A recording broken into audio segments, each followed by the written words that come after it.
Wrote something in this book, find interesting. It's poignant, succinct. It says, in order to overcome the odds in gambling, your decisions must matter. True. So when you look at a Christopher Mitchell, and one of his followers in the Facebook group came and wrote a comment on my channel, and I'll take his word for it that he's a follower, you know, because it's internet, you don't know who you're dealing with. It could be a troll, who knows? You can write anything. Say he's an alcoholic astronaut, I don't know. Who the fuck knows? I don't know. That's one thing that poker online and live differs from. Like, when you write a comment, or if you're playing poker online, I don't know if you're male, female, old, young, drunk, sober, I don't know. You look at Christopher Mitchell, you look at those older videos, he's got owl eyes. One thing give you owl eyes are the stimulants, like methamphetamine or cocaine. Everyone says it's cocaine. Some people know him personally. They've known him for a long time. So we'll go with, you know, recreational coke user.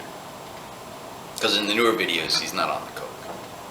But in the older videos, when the money was rolling in, he was, yeah. Let's spend it, let's put some of it up our nose, bro. He's one of those people, can't manage money. Puts it up his nose, gambles it away. Broke ass motherfucker. But I'll tell you, he's a millionaire. And as proof, I'll show you $2,600. Well, that's proof. That's proof right there, bro. $2,600. Yeah, no doubt you're a millionaire. Okay, whatever. So your decisions must matter. The gambling guru, the GOAT. See those vanity plates? The GOAT. I'm the GOAT. Yeah, you're the GOAT, buddy. You're the best. Best I've ever seen. Roulette GOAT. Decisions don't matter in roulette. Every single bet. There was a Christopher Mitchell fanboy came on my channel, wrote some comments. He wanted to insult me, laugh at me. Yeah, go ahead, buddy. Prove me wrong, though. Just prove me wrong. Every bet on the European roulette wheel, house advantage is 2.7%. Every bet. Straight up bet, split bet, street bet, odds, evens, dozens, whatever. What do you want? 2.7%. Prove me wrong. Go look it up. The martingale. Martingale doesn't work. Prove me wrong. The formula is always total amount wagered times the house edge equals your theoretical loss. And in all probability, you'll be within 3 standard deviations, either positive or negative, of that result. 99.7% of the time. Prove me wrong. Go look it up. The trend is my friend. He's got his followers chanting that. The trend. What trend? You're taking meaningless information. You're taking random information and trying to give it meaning. The past results on a roulette wheel cannot determine or influence the future. Prove me wrong.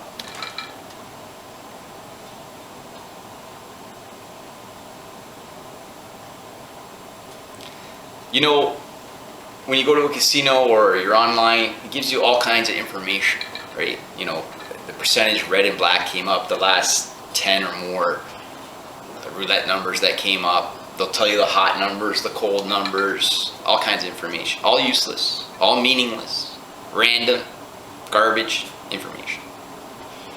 At a blackjack table, they could tell us the true count of the shoe. They could have radio frequency identification in the cards and run it over a fucking scanner, and they could have a meter showing us the count. They don't do that because that would help the player. That would be useful information to the player to know what the true count of the blackjack game is. That's why they don't give it to you. Any information they're giving to you in the casino is because it does not matter. It's designed to inspire you to gamble. Let them think there's a fucking trend. Maybe they'll bet. So let's give them that information. It's always like that. Now, when I was talking about blackjack, some people don't understand what I was saying. So I'm going to make this clear. When Arnold Snyder said 1 in 1,000 will make significant money playing blackjack, he didn't say the other 999 are losing, although some of them will. They could be making insignificant money, like $5 an hour. $5 an hour is not a side hustle. You can't live off $5 an hour. You can go get a job and make more than $5 an hour. And on top of that, the $5 an hour doesn't come in steady. To make that $5 an hour, you need a rather large bankroll. And you could lose literally tens of thousands of dollars in chase of the $5 an hour. when you go to work for even minimum fucking wage, at the end of the week, you're not going to be down 10 grand. You know what I mean? Or the end of the month or whatever. You're going to get paid your fucking rate. And that's not the case when you're playing blackjack. You might be down this week $1,000, down $3,000 the next week in chase of that $5 an hour. And then on top of that, if you start losing out of the gate, you're on the wrong side of the standard deviation and you start losing outside right from the get-go, and then you turn it around, but you don't know how to camouflage, and the casino management's all over you, bans your ass, so you go down $5 grand, and then you start to win a little bit back, you win $800, and they're like, get the fuck out of here, your card counter. They don't want your action. It's kind of interesting, isn't it? That's why we're just saying there's better games out there, like poker. Poker, you need a much smaller bankroll.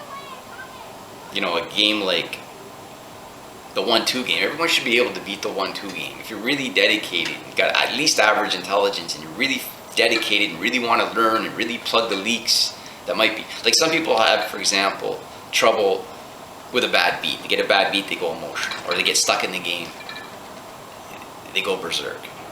You know, as a professional gambler, sooner or later you're going to experience bad luck. And by bad luck, I don't mean losing one day. I'm talking about losing day after day, week after week, and you need the mental toughness because poker is a psychological test and a battle of wits. And I'm not really sure I can teach it because the way I play it is a lot of judgment, and I cannot teach you judgment. And a lot of what I do is observational. You know, TJ in his book said, if a wing fell off a gnat at the end of the table, I'd notice. And believe me, I would notice. When I'm at the table, I'm observing everything. I'm watching your neck, seeing if your heart's beating fast. That's why some players, you'll see they'll grab their fucking shit and go like this if they're going to play the hand. I'm watching your breathing. Is it shallow? Is it normal? I'm watching you when you don't know I'm watching you. I'm watching your reaction to the flop. See if you do the look away or a chip glance. I'm looking at all kinds of things. I'm watching you. If I got my hat down low, you can't see my hands, my eyes, but I can see your hands, and I'm watching your hands. I'm watching how you cut those chips, how you place them in the pot, how fast, how slow. I'm always watching you, observing, taking in data, extrapolating. Here's an example. A lot of medical studies or scientific studies, they want to mislead you. So they'll say A happened, and when A happened, then B happened. So they make a correlation between A and B.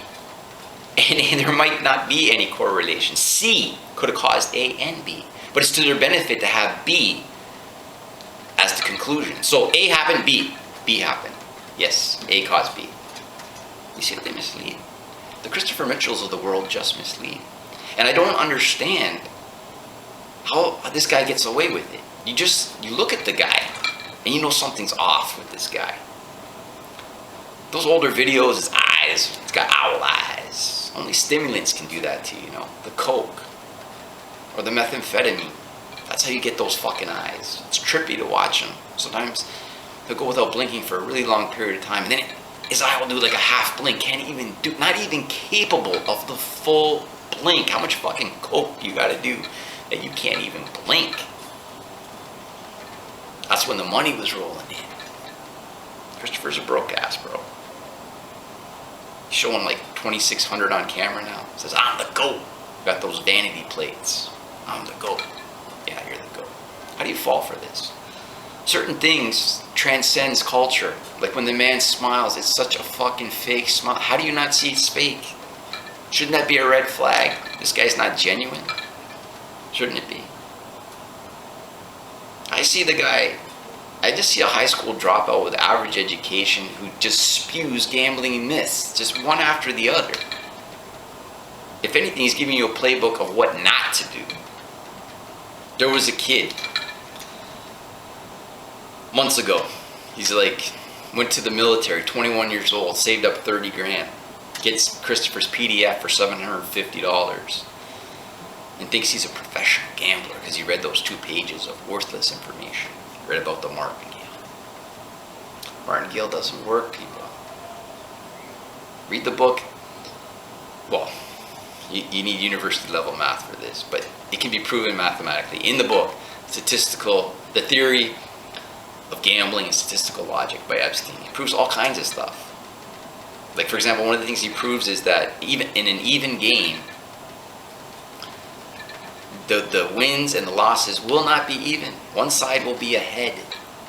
That's very interesting. One side will be ahead the majority of the time. The reason it's interesting is there's people out there, these Baccarat gurus, that insist they can take the luck out of the game, insist they're mathematicians. Every mathematician knows there's luck in the game.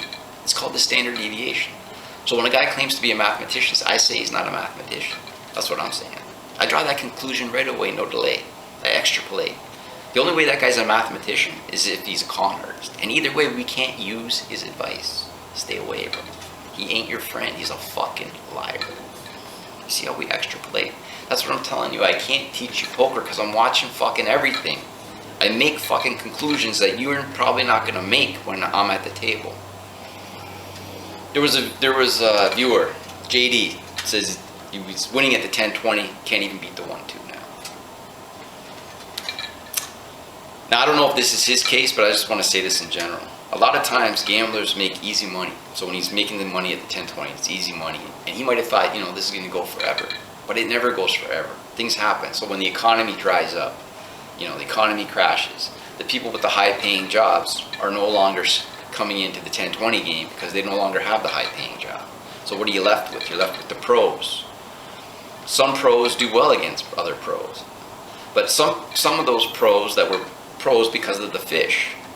So in other words, they can extract a lot of money from the fish. They may, as a poker player, be an 8 out of 10 against the fish, but a 3 out of 10 against the pros. So when the fish are out of the game, now they're in trouble. So you got to do game selection. So you got to move down. But online is a different animal, especially in the 10-20. They are using software. They're using fucking everything. And there is collusion. It's absolutely collusion. I already told the story. When internet poker was new around the year 2000, I think it started in 1999. But in my area, online got hot around 2000. Where, by hot I mean, the people that were cheating in the casino with collusion moved from the fucking casino game to the online game. And would play online, because it's a lot easier to collude. I mean, you have 3 people on the table of 10. You can be on the phone. Now you know 6 cards. You got people in the hand that can help you play the hand. And it was limit poker back then.